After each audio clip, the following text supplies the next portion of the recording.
ইরানের ভয়ে সাগরের বুকে অবস্থান বদলে লুকিয়ে থেকেও শেষ পর্যন্ত রেহাই পেল না আমেরিকা। ইরানের বিরুদ্ধে আমেরিকার সামরিক অভিযান অপারেশন এপিক ফিউরিতে অংশ নিতে এসে বিশ্বের সবচেয়ে শক্তিশালী বিমানবাহী রণতরীগুলোর একটি ইউএসএস জেরাল্ড আর ফোর্ড অবস্থান করছে লোহিত সাগরে। আর ঠিক সেই সময়ই রহস্যজনক অগ্নিকাণ্ডের ঘটনা ঘটেছে এই বিশাল যুদ্ধজাহাজে। যুক্তরাষ্ট্র বলছে এটি দুর্ঘটনা, কিন্তু ইরানের দাবি একেবারেই ভিন্ন। তাদের আঘাতেই আগুন ধরে গেছে মার্কিন এই রণতরীতে। ফলে প্রশ্ন উঠেছে, লোহিত সাগরেও কি চাপে পড়েছে আমেরিকা? মধ্যপ্রাচ্যের উত্তপ্ত সামরিক উত্তেজনার মাঝেই নতুন করে আলোচনায় এসেছে মার্কিন যুদ্ধজাহাজ। লোহিত সাগরে অবস্থান করা মার্কিন বিমানবাহী রণতরী ইউএসএস জেরাল্ড আর ফোর্ডে অগ্নিকাণ্ডের ঘটনা ঘিরে তৈরি হয়েছে বিতর্ক। পেন্টাগন বলছে এটি একটি দুর্ঘটনা, তবে ইরানের দাবি একেবারেই ভিন্ন।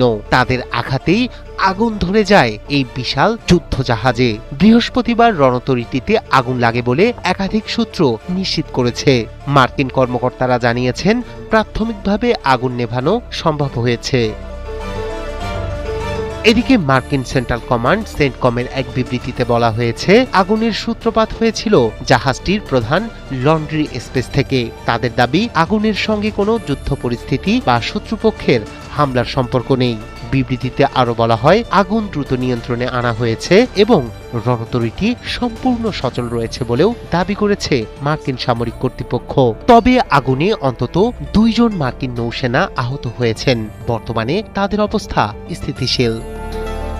এদিকে ঘটনাটিকে ঘিরে পাল্টা দাবি তুলেছে ইরান।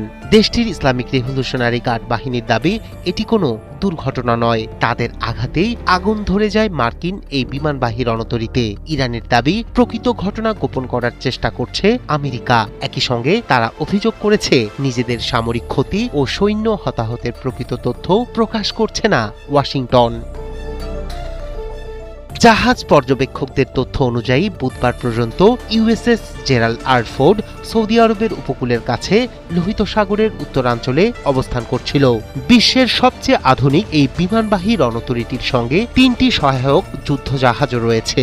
মার্কিন সংবাদ মাধ্যম জানিয়েছে, ইউএসএস জেরাল্ড আর ফোর্ডের প্রায় 650টি টয়লেটের বর্জ্য অপসারণে ব্যবহৃত ভ্যাকুয়াম সিস্টেমে দেখা দিয়েছে ত্রুটি। টানা মোতায়েন, দীর্ঘদিন পরিবার থেকে বিচ্ছিন্ন থাকা এবং তার সঙ্গে টয়লেট ব্যবস্থার অচলাবস্থা, সব মিলিয়ে বিপর্যস্ত হয়ে পড়েছেন জাহাজটিতে থাকা নাবিক ও সেনারা।